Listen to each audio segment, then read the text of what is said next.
आचार्य जी, मेरा प्रश्न है। उत्तरी श्री आदि शंकराचार्य रचित में बताया गया है कि स्त्री नरक का प्रधान द्वार है। नारी रूपी पिशाचिनी से बचकर जो रह गया वह समझदार है। प्राणियों के लिए संकल नारी ही है। तो मेरा प्रश्न ये है कि सच है? बिल्कुल सच है। दोहराइए, क्या पढ़ा आपने? प्रश्नोत्तरी श्री आदि शंकराचार्य रचित में बताया गया है कि स्त्री नरक का प्रधान द्वार है। नारी रूपी पिशाचिनी से जो बचकर रह गया वह समझदार है और प्राणियों के लिए संकल नारी ही है। ये सब बातें कितनी सच? एकदम ठीक बातें हैं। समझना पड़ेगा क्या कहा गया है। देखो, पहले तल पर जो बात है वो समझो कि सत्य नहीं बोला जाता। इस श्लोक में या किसी भी श्लोक में सत्य नहीं बोला गया है। उपचार बोला जाता है, समाधान बोला जाता है। और जो समाधान बोला जाता है वो किसी व्यक्ति विशेष की समस्या के संदर्भ में बोला जाता है। तो पहले तुम्हें पूछना होगा कि ये जो बात है ये कही किससे गई है। आचार्य शंकर किनसे बात कर रहे थे जब कह रहे नारी नरक का द्वार है, तुम्हारा संकट यही है? नारी किससे बात कर रहे थे? आचार्य शंकर की कितनी उम्र में मृत्यु हो गई थी? कितनी उम्र में आप जानते हैं? हाँ, लगभग 32 के थे। भेद है पर यही मान लो, 30 मान लो, 32 मान लो। तो उनके शिष्य किस उम्र के रहे होंगे जो उनके साथ साथ चलते थे? किस उम्र के रहे होंगे? अब बात कुछ खुल रही है। किससे बोली गई है ये बात? और ये जो 25-28 साल वाले होते हैं, इनके मन की, शरीर की क्या गति होती है उस समय, उनसे बोली गई है। कल्पना करो ना, आचार्य बैठ कर कुछ बता रहे हैं और शिष्यों का मन नारी में लगा हुआ है।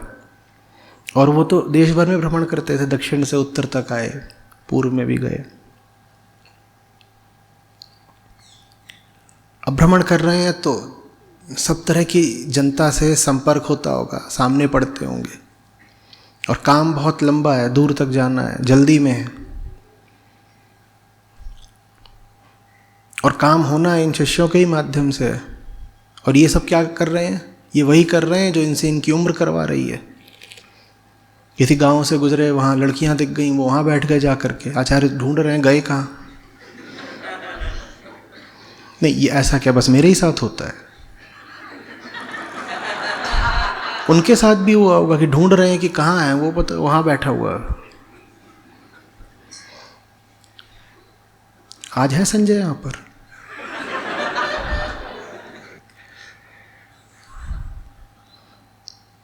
तो बड़ी कड़वी घुट्टी पिलानी पड़ती है, सीधे कह देना पड़ता है नारी नरक का द्वार है, उसके लिए जो नारी को वासना की दृष्टि से देखता हो। नारी नरक का द्वार है उसके लिए जो नारी को वासना की दृष्टि से देखे। नहीं तो जैसे कोई भी व्यक्ति है वैसे ही एक महिला भी है। पर तुम महिला को देखो और तुम्हें व्यक्ति दिखाई ही न दे, तुम्हें चेतना उसकी दिखाई ही न दे, तुम्हें बस उसका शरीर दिखाई दे, और शरीर में भी विशेषकर तुम्हें बस उसके जननांग दिखाई दे, तो नरक और क्या होता है कि तुमने एक चेतना को बस मांस बना डाला। इसी को तो नरक कहते हैं। और नरक उस व्यक्ति में नहीं है जिसे नारी कहते हैं, नरक तुम्हारी दृष्टि में है। नरक तुम्हारी दृष्टि में है, जो तुम्हें अपने ही जैसी चेतना नहीं दिखाई देती, तुम्हें बस हड़मास दिखाई देता है। ये है नरक। द्वार तो दिख रहा है क्योंकि उन्होंने कह दिया नारी नरक का द्वार है, लेकिन उस द्वार में प्रवेश कौन कर रहा है ये भी तो पूछ लो। अगर नारी द्वार है तो नारी स्वयं तो प्रवेश कर नहीं रही होगी, वो तो द्वार बन गई। नारी तो द्वार बन के खड़ी हो गई, अब खुद तो घुसेगी नहीं नरक में, तो फिर नरक में घुस कौन रहे हैं? सब ये नर घुस रहे हैं। तो ये सब नर जो नरक में घुसने को बड़े आतुर हैं, इनको संबोधित करके कहा गया है कि पागलों, नरक का द्वार है जहां प्रवेश के लिए मरे जा रहे हो, हर तरीके से अपना नुकसान कर रहे हो। पहली बात, दुनिया की आधी आबादी महिलाओं की है। तुमने दुनिया की आधी आबादी से काट लिया अपने आप को। अब उनसे न तुम्हारी मित्रता हो सकती है, न कोई स्वस्थ संबंध हो सकता है, क्योंकि तुम्हें उनकी चेतना आप दिखाई ही नहीं देती, तुम्हें बस शरीर दिखाई देता है। शरीर से क्या संबंध बनेगा? शरीर से तो यही संबंध बनेगा नोचने खसोटने का। क्या तुम उनसे बैठ के वैचारिक तल पर कोई बात कर पाओगे? क्या तुम उनसे मित्रता का या बुद्धिमत्ता का कोई संबंध बना पाओगे? कोई संबंध नहीं बनेगा। जब भी उनकी ओर देखोगे, उनको भी जानवर बनाना चाहोगे और खुद भी जानवर बनोगे। नर्क और क्या होता है? तो ये पहले तल की बात हुई। अब इससे आगे की बात समझो, ये समझनी थोड़ी मुश्किल पड़ सकती है, ध्यान से सुनना। नारी के लिए भी नरक का द्वार है। नारी माने क्या? आचार्य जहां से बोल रहे हैं वहां पर नारी का अर्थ होता है प्रकृति। नारी का अर्थ होता है प्रकृति। आप अपने आप को महिला कहती हैं ना, आपकी चेतना पुरुष है, आपका शरीर नारी का है। नर है चेतना, नारी है शरीर। और चेतना सभी की नर होती है। महिला की चेतना भी नर है और पुरुष की चेतना भी नर है।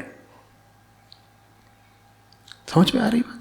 और शरीर सभी का स्त्री का ही होता है। पुरुष का शरीर भी स्त्री का ही शरीर है। शरीर को ही स्त्री कहते हैं और चेतना को पुरुष कहते हैं। इसमें अटक तो नहीं रहे? पुरुष किसी व्यक्ति को नहीं कहते कि किसी लिंग विशेष को पुरुष कह दिया गया। यह अध्यात्म की भाषा नहीं है। अध्यात्म की भाषा और जन सामान्य की भाषा में अंतर है। यहां जितने लोग बैठे हैं वो नर भी हो सकते हैं, नारी भी। मैं ये नहीं कह रहा हूं कि यहां 5 नारियां बैठी हैं, 2 नर बैठे हैं। आप कुछ भी हो सकते हैं। आप इस वक्त कुछ लोग नर हैं, कुछ नारी हैं। जो चैतन्य होकर के उपस्थित हैं वो सब नर हैं, भले ही लिंग से नारी हों। जो चैतन्य होकर यहां उपस्थित हैं वो सब पुरुष हैं, भले ही देह से, शरीर से नारी हो। और जो भी लोग यहां बैठे हुए हैं देह भाव में स्थापित, वो सब स्त्री हैं, भले वो देह से, लिंग से पुरुष हों। ये अध्यात्म की परिभाषा है। अध्यात्म आपके जो जन्मगत लिंग है उसको बहुत महत्व देता ही नहीं। आपके घर में लड़का हुआ है, अध्यात्म ऐसे नहीं देखता। ये आपका जीवन बताएगा कि लड़का हुआ है, लड़की हुई है। और पैदा तो सिर्फ लड़कियां होती हैं, लड़का बनना पड़ता है। जो लड़की पैदा हुई है वो भी लड़की है, और जो लड़का पैदा हुआ है वो भी लड़की है, क्योंकि अभी उसमें चेतना तो है ही नहीं ना।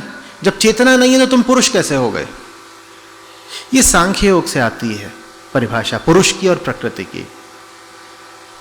पुरुष कौन है? ये पुर है। ये पुर है। पुर माने क्या होता है? एक नगर, शहर। ये पुर है।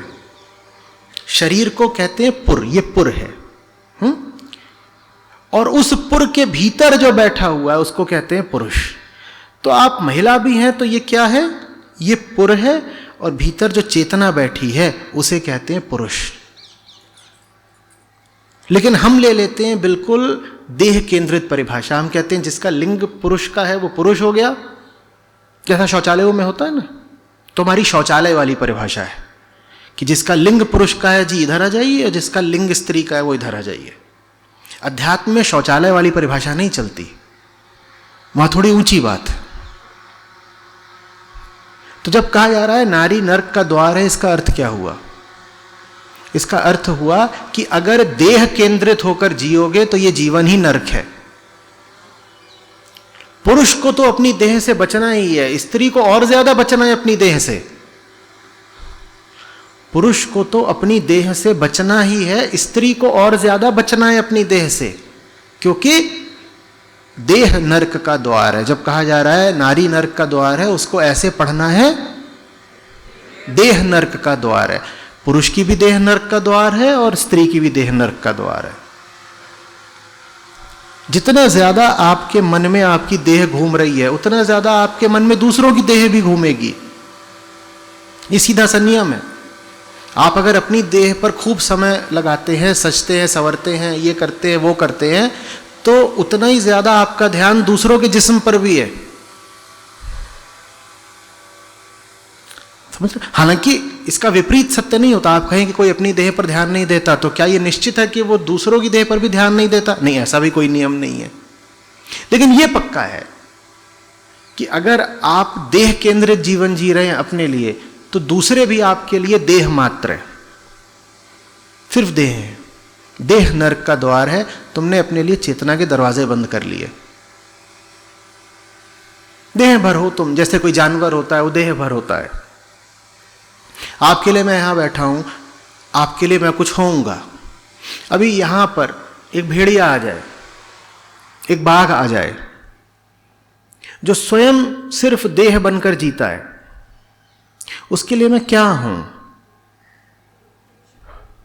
देह हूं। आपको क्या मिल जाएगा? आप मेरा मांस खा ले तो कत्ल कर दीजिए, मांस पका के खा जाइए, क्या मिल जाएगा? कुछ नहीं मिला ना, अवसर खराब कर दिया ना। इसलिए देह नरक का द्वार है। क्या क्या संभव था उस व्यक्ति से, और तुमने उससे कुल लिया क्या? सिर्फ देह ली। किसी भी व्यक्ति में अनंत संभावना होती है आत्मिक ऊंचाई की, और तुमने उससे लिया क्या? सिर्फ देह ली। और नरक किसको कहते हैं? स्वर्ग की सारी संभावना से हाथ धो बैठे। और नरक किसको कहते हैं? तो ये एक बड़ा मुद्दा रहा है, और बार बार कहा गया है कि जो पुरानी बातें हैं उनमें मिसोजिनी है, स्त्री विरोधी हैं, इत्यादि इत्यादि। धर्म को ही, संपूर्ण धर्म को ही कह दिया गया कि वो स्त्री विरोधी है। ये वही कह सकते हैं जो मनुष्यों को स्त्री और पुरुष में देखते हों। और आप किसी को देखें और आपको पहला ख्याल यही आए कि ये स्त्री है, पुरुष, तो सबसे पहले तो समस्या आपके खोपड़े में है। आप व्यक्ति को देख रहे हैं, आपको व्यक्ति नहीं दिखाई दे रहा, आपको लिंग दिखाई दे रहा है। अगर मैं कहूं कि धर्म स्त्री विरोधी है, तो इसमें मैंने चेतना की तो बात कहीं करी ही नहीं। मैं कह रहा हूं दो तरह के लोग होते हैं, दो वर्ग होते हैं, और इस तरह की बातों में अक्सर वर्ग संघर्ष, ये शब्द खूब आता है, वर्ग संघर्ष। तो ये भी दो वर्ग हैं, एक वर्ग है स्त्रियों का, एक पुरुषों का। और जो धर्म है वो स्त्रियों का शोषण कर रहा है, वो पुरुषों की हिमाकत, वकालत कर रहा है। समझ रहे? अध्यात्म ऐसे नहीं देखता कि नर है या नारी है। अध्यात्म को आपकी देह से नहीं संबंध है, आपकी उम्र से नहीं संबंध है। अध्यात्म को किससे संबंध है? उससे जो चीज वाकई महत्वपूर्ण है आपके लिए, चेतना आपकी। चेतना दोनों में है और शरीर दोनों का अलग अलग है। और चूंकि शरीर दोनों का अलग अलग है, इसीलिए दोनों की चेतना के सामने चुनौतियां भी थोड़ी अलग अलग हैं, क्योंकि शरीर भी थोड़ा ही अलग अलग है। स्त्री के सामने एक तरह की चुनौतियां होती हैं, पुरुष के सामने दूसरी तरह की चुनौतियां होती हैं, लेकिन कुल मिलाकर के दोनों की चुनौती यही है कि देह के पार जाना है। स्त्री को स्त्री की देह के, पुरुष को पुरुष की देह के। स्त्रियों के लिए चुनौती थोड़ी ज़्यादा बड़ी तब हो जाती है जब ये समाज उनको समझा देता है कि तुम्हारी देह तुम्हारा बंधन नहीं है, तुम्हारी संपत्ति है। ये देह तुम्हारा बंधन नहीं है, ये देह तुम्हारा एसेट है, तुम्हारा हथियार है।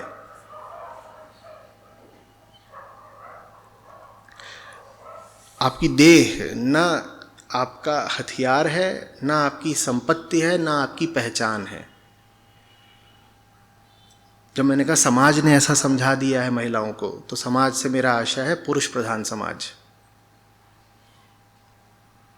एक कामुक पुरुष का तो स्वार्थ इसी में होगा ना, जो कि वो महिला को बोल दे कि तुम सजो सवरो, ताकि तुम हमारे सामने अधिक से अधिक कामोत्तेजक रूप में आ सको। आपको दिख नहीं रहा है आपके मन के साथ खिलवाड़ किया गया है। ये कामुक पुरुष का, जो आपको अपनी वासना का शिकार बनाए रखना चाहता है, उसका स्वार्थ तो इसी में होगा ना कि स्त्रियों को शिक्षा ही ये दी जाए कि तुम्हारी जगह तो घर में ही है, घर में बंद रहो ताकि हम जब भी घर वापस आएं तो आसानी से तुम्हारा शिकार कर सकें, कि बल सारा हमारे पास रहे और तुमको हम घोषित कर दें कि ये तो गृह स्वामिनी है। गृह स्वामिनी कैसे हो गई? घर तुम्हारा है, वो स्वामिनी कैसे हो गई भाई? पैसा तुम्हारा है, वो स्वामिनी कैसे हो गई भाई? क्यों झूठ मूठ फरेब करते हो उसके साथ, सिर्फ इसलिए कि तुम्हें उसका शिकार करना है रोज? समझ में आ रही है बात? शरीर आपकी पूंजी नहीं है, शरीर आपकी नियति नहीं है। शरीर को न तो संपत्ति मानना है न हथियार। और ये खूब हुआ है,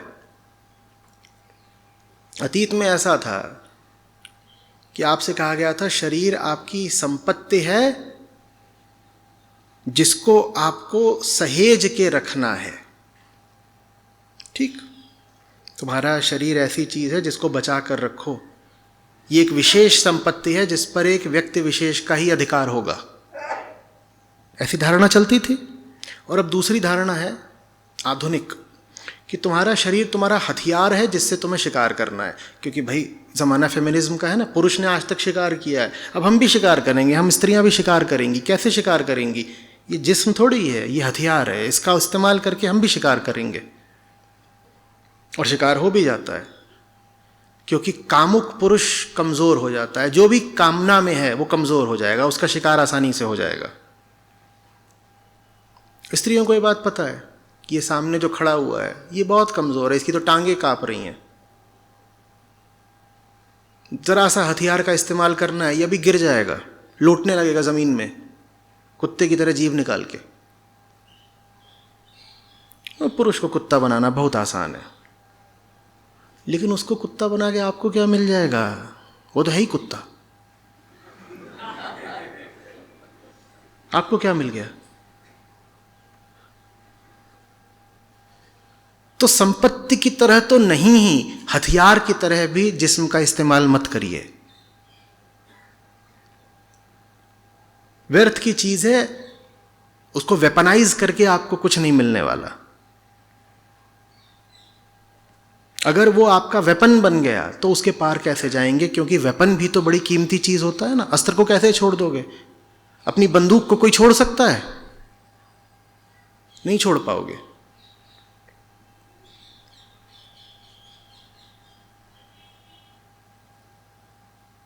आ रही बात समझ में?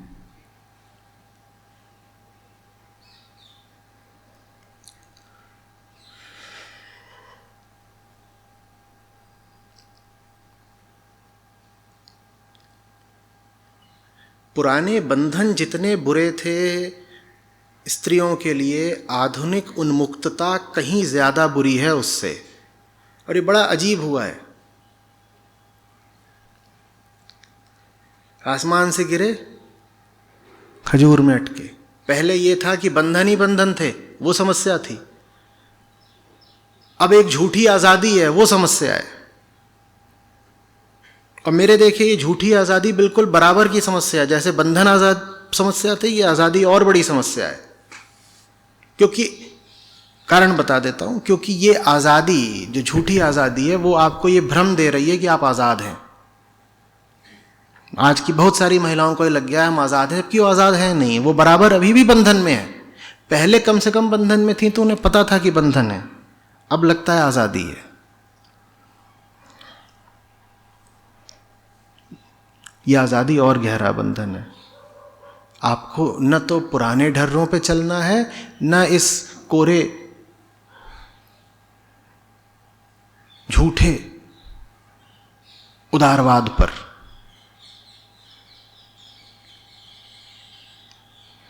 अध्यात्म बिल्कुल अलग चीज है, आत्मज्ञान बिल्कुल अलग चीज है।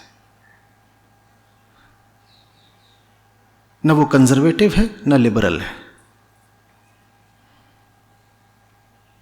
वो कुछ और ही है।